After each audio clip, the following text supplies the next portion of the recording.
Good morning, welcome back to Bok Bok Bouquet. Back around the holidays, I was making an apple pie and a few of you were asking for my pie crust recipe. I personally think that I have one of the best recipes. My mom gave it to me and it's a cream cheese pie crust recipe.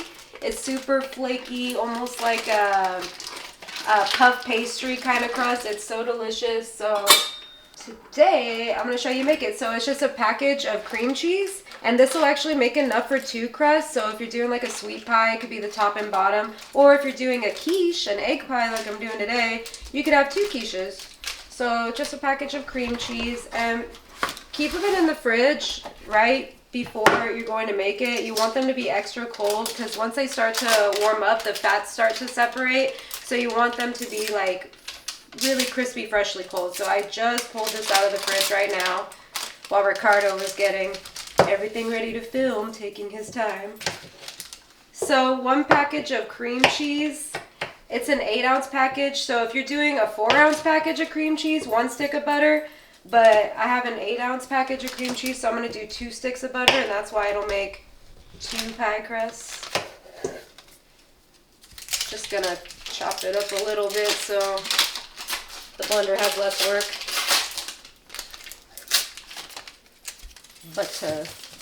Okay. I always felt like making a pie crust was kind of, the dogs are playing, was kind of daunting because like all the ice water, all this stuff. This one's super easy. As soon as I get this butter in here, you'll see. Everyone always loves my pie crust. Okay, so we got the butter and the cream cheese in there. Just gonna blend it around till it's thoroughly mixed. Happens really quickly.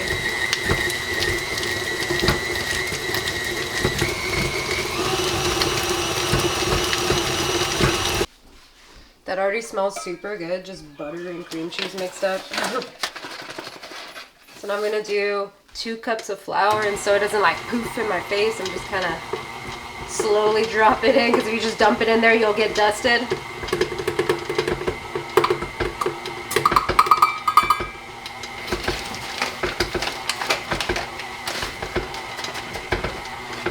Because I'm making an egg pie, I'm just gonna do flour, but if you're doing like a sweet fruit pie, you could put a couple tablespoons of sugar in here. I don't really feel like it needs it. And what I love about this is that it almost like leaves the bowl clean afterwards. Once like all of the dough is completely in a ball and nothing's sticking to the sides anymore, it's ready. All right, see, it's all ready. Whoa.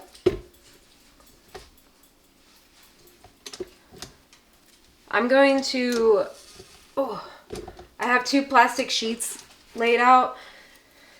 So one's gonna go into the fridge. I'm gonna let it chill for 20 minutes just to get that butter and the fats cold again, because it's a lot easier to roll out into a pie crust when it's cold actually. So I'm gonna put it back in the fridge just for like 20 minutes. And then the other half, I'm gonna put in the freezer for later. Just gonna lightly flour these.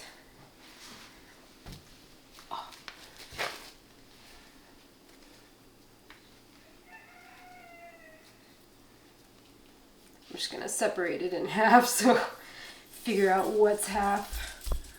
About there.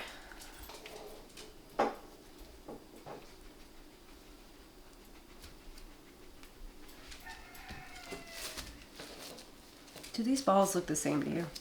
Yes. I think so.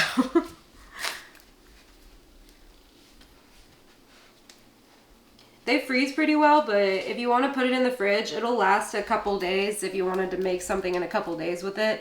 But I just find when it's freshly made, it rolls out really easy. When I have left the dough in the fridge and then tried to use it a couple days later, it wasn't like as user-friendly as I'd like it to be.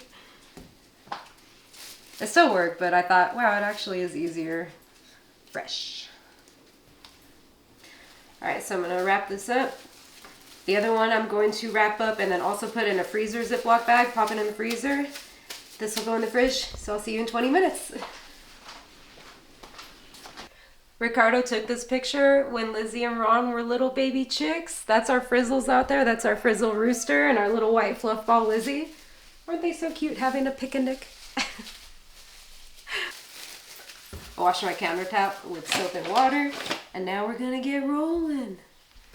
Get some flour, get your rolling pin, and the fun part.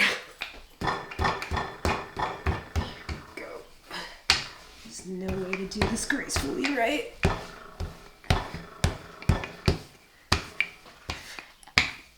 I did not go to cooking school. I am no expert. I just love to cook and make homemade food, so you may do this better than I do.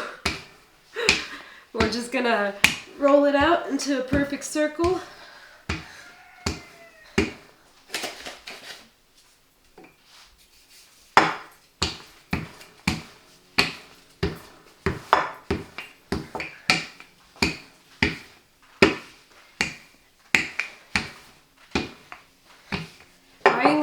Buying a pie crust at the store is like easier, but it does not taste as good. It's a little extra work, but it's just so worth it to me. And I love making everything from scratch and homemade food. Actually, last week we just started making our own homemade tortillas. So that was really exciting for me. People were like, oh, that's too much of a pain, but I didn't think like it was. To me, like I enjoyed it. It was fun and they tasted amazing, and I don't think I'm ever gonna buy tortillas ever again. Right, babe? Right. Now we just need to get a tortilla press because I was trying to use the cast iron skillet and that didn't work. He had a better job with smashing them with the cutting board, but I think we actually have to invest in a real tortilla press now. Maybe next time we visit his parents in Mexico, we'll bring one back. I actually Googled on TSA's website and tortilla press was one of the questions on there, and it said, can you bring it on a plane? And they said yes. All right, that seems pretty good. So I got my Pyrex here. Pie dish. You want a nice deep one so you can have a lot of space for filling. Try to put it in here. I like to grow my nails pretty long, so I gotta make sure I don't stab it with my nails. And then what I do is I just kind of fold this over. You don't want it to like be too shallow in there, or else the pie crust, when it starts cooking, it might get a little soggy and like fall in. So have it like overhang a little bit.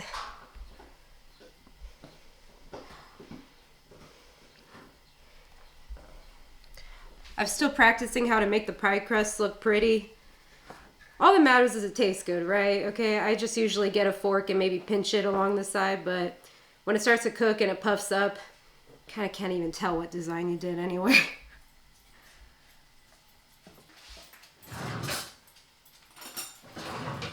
Go like this, actually. This is easier.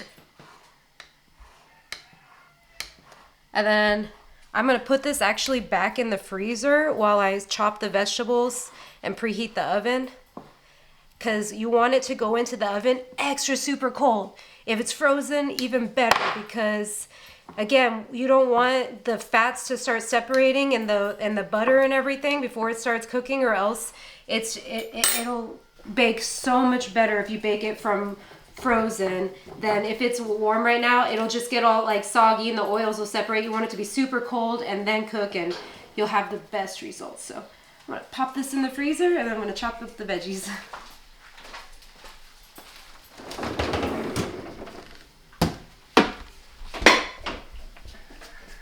Hey, what are you doing? What'd you find? Our weenies is gonna be 2. She's gonna be 2 soon. Can you even believe it? Yeah? That's her thinking paw. When she thinks she was. We're gonna grab like 5 eggs for our mixture. I'd always had a love for quiche, but I started deciding to make my own quiche because when I first met Ricardo and he lived up in the central coast of California, we would always go to little cafes in the morning for a cup of coffee, and they always had quiche at all the cafes up there. My favorite was this artichoke spinach one. It was so delicious. Well, where we live now, no quiche anywhere. Literally any restaurant you go anywhere, there's no quiche. So I had to make my own to enjoy my quiche addiction. This is mushroom, zucchini, onion, and now garlic. Usually when I make my quiches, I just put whatever is about to go bad in the fridge. This time we just went shopping, so I had a lot of these, so I put it in here. So I have the oven preheated to 400 degrees, and you're going to want to blind bake it, because if you just throw it in there, the crust will get too soggy, so you want the crust to be a little baked already. I just put a little aluminum foil here, and the crust is going to puff up, and you don't want that, so I actually just invested in some pie weights, but I used to just use sugar or beans, anything, just to keep it weighted down. So 13 to 15 minutes in the oven with the pie weights. So it's still blind baking. Now I'm going to keep the oven at 350. It was at 400, so I'm going to lower it. Take out the pie.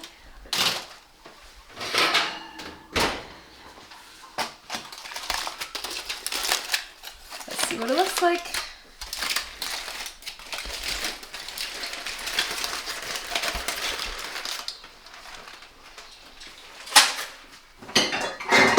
I'm going to poke some fork holes to release some of this air that's in there. And just to get it a little more firm, I'm going to put it back in there for like a minute. You don't want to put it in there too long because you don't want it to like dry out, but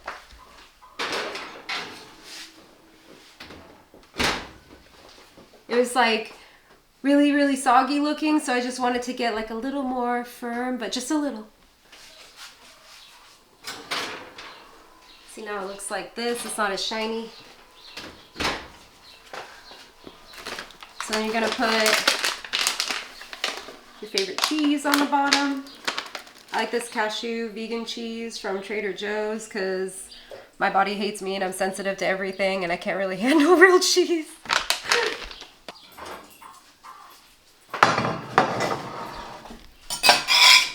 And I'm going to put the veggies in there.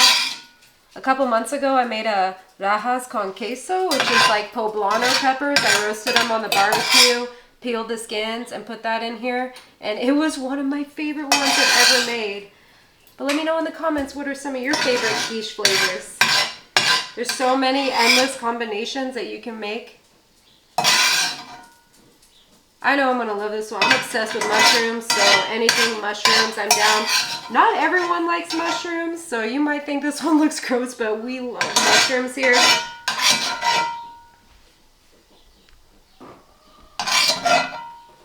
And then I put about 5 eggs in here. Depends how big the eggs are. I put a couple duck eggs in here too. And then a cup of milk. I use almond milk because like I said, my body just can't handle dairy. So... And it doesn't matter. I'm sure you could even probably use water. It just needs to be thinned out a little bit. Not pure eggs. And I put some of my favorite spices in here. You can put your favorites. I put salt and pepper, paprika, cayenne, and cumin. And now it's ready to go in. We're going to bake it for 45 minutes now at 350, and then it's all done. Alright, it's ready.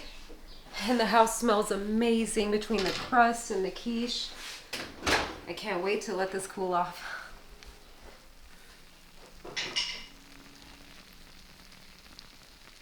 I am starving and I cannot wait for it to cool any longer, so we're gonna slice it up now.